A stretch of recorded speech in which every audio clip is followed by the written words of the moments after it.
everyone, welcome back to our channel. Today we will take a pause from learning any new concepts.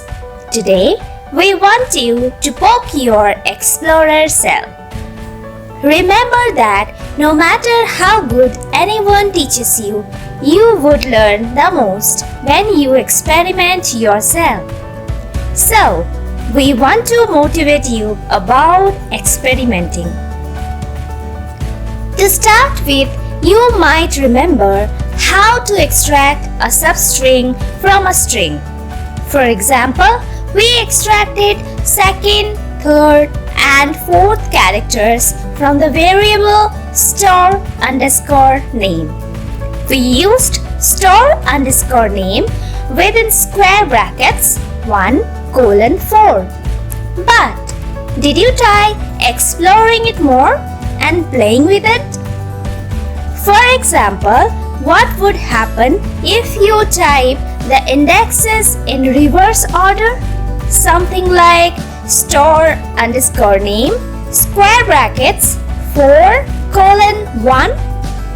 What would happen if you use a negative index?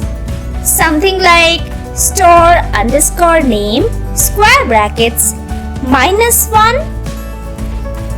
Did you think of how to devise a command to extract the last 3 characters from a string?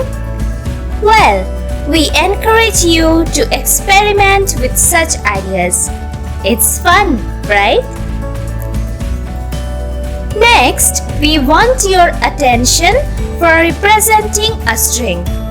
You might have noticed that we are always enclosing a string within single quotation marks. Well, then how do we hold a text that itself includes a single quote? Can you come up with any idea to allow a single quote within a string so that the single quote does not confuse with the quotes for enclosing the string? We encourage you to experiment and learn about such aspects too. Just like we have single quotes in any set of punctuations in general, we also have double quotes.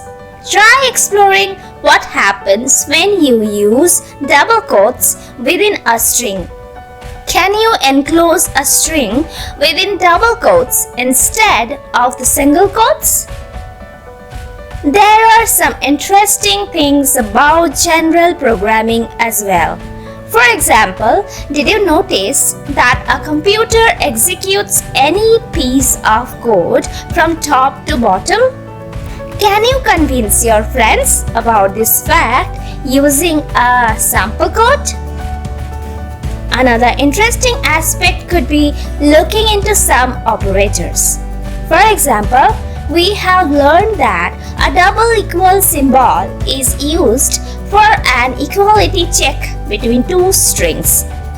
Suppose we introduce another symbol, say an exclamation followed by an equal symbol for an inequality check. Something like store_name exclamation equals star grocery will return a true if the variable store_name has a different value other than star grocery. The question is, do we really need both the inequality check and the equality check operators? Can we live with just any one of them? Well, now you understand. There is so much to explore and experiment while you do coding, right?